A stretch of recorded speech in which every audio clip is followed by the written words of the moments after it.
can't you just give me something to help me die? They were the words my grandmother said to nursing staff when she was in hospital for heart failure. They said to us, does she have suicidal tendencies? Like, Granny, no way.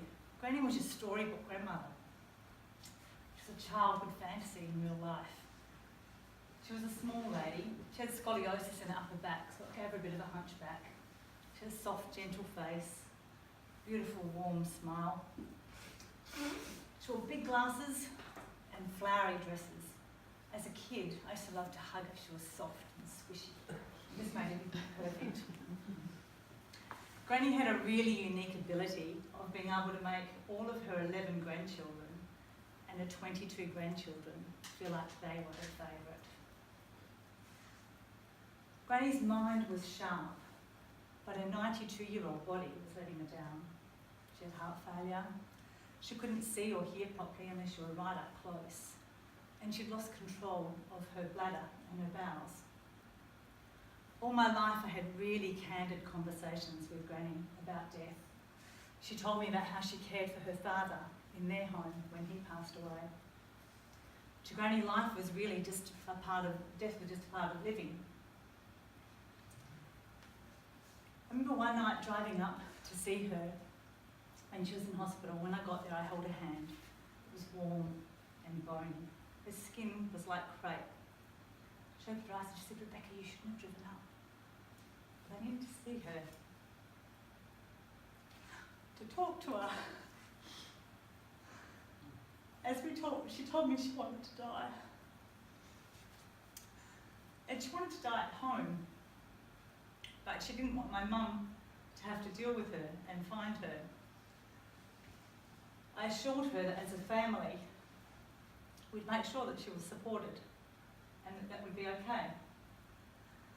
So we had a family meeting. The medical staff didn't believe that it was Granny's time to die, but Granny felt otherwise. And they told her that if she could get up and take a few steps, she could go home. Well, I've never seen a fragile little old lady perk up like Granny did that day. With a focused, determined look in her eye, she got up out of bed. She was weak and wobbly. She'd been bedridden for 2 weeks. She took one wavering step forward, then another, and then another. We all cheered for joy. Our Granny was coming home. My Auntie Gail negotiated really hard for Granny to be on a palliative care program. As a family, we decided that Granny's comfort was what mattered most during this time, and the palliative care team made sure that that happened. 6 weeks after Granny was discharged, she got her wish. She was surrounded by all of her adoring family. Death was never discussed with my father, or his final wishes. To Dad, death was a trigger for trauma. His mum died giving birth to his baby brother. Both mother and child passed away when Dad was just 10 years of age. He was an SAS soldier who did active service in Borneo and in Vietnam. When he was discharged from the army, he worked in the prisons as a prison officer. In 3 separate instances, he found prisoners who had taken their lives. The final one was the undoing of Dad. He was finally diagnosed with post-traumatic stress disorder. At the age of 55, he retired, clinically diagnosed as totally and permanently incapacitated. Dad's lifestyle choices led him to having a range of chronic health issues. And in his mid-60s, he was diagnosed with an Alzheimer's type dementia.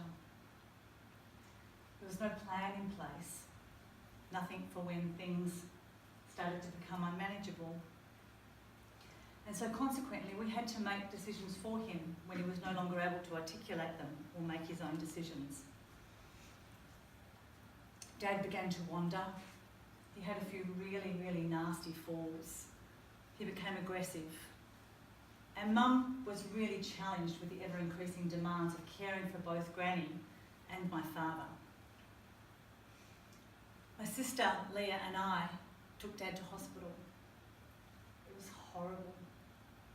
He toddled along with us like a vulnerable 5-year-old boy, getting taken to school for the first time.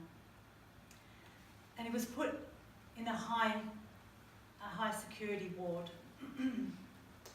So here was Dad, a former prison officer, with a guard sitting beside him 24/7. He was then transferred to transitional care. And it wasn't much better. In fact, it was pretty horrible. He was confused and disorientated. Sometimes he knew what was going on and he'd cry. Mum absolutely hated it. Every time we left, she'd cry. Leah and I felt terrible. He finally got settled into a care place of his own, a care place, and became the calmest that we'd ever seen him. And Mum and parents' relationship began to blossom. It was quite beautiful to see them fall in love again. In May this year, Dad passed away, beautifully and peacefully. After 3 harrowing days, we never left his side. The care home wasn't prepared for Dad passing away, so a plan wasn't put in place. And the staff were ill-equipped for the first 24 hours, which made it very, very stressful. Thank goodness we had family members that had nursing training and ambulance training, and he fortunately had some equipment on him that was able to help us out. The care staff were just amazing, which made up for the shortcoming. And as in Dad's final hours, we sung his favourite songs to him and played him his favourite Kevin Bloody Wilson tracks. And as he took his last breath, it was as if all his burdens left him. His skin was clear and smooth. He had a slight smile on his face, and he looked like the happiest man in the universe. Nothing can prepare us for the gut-wrenching shipwreck of grief that happens when we lose a loved one. But by having courageous conversations with thoughtful planning, help our loved ones to be able to navigate the turbulent waters, ride the emotional waves, float amongst the wreckage, and finally emerge on the sandy shores.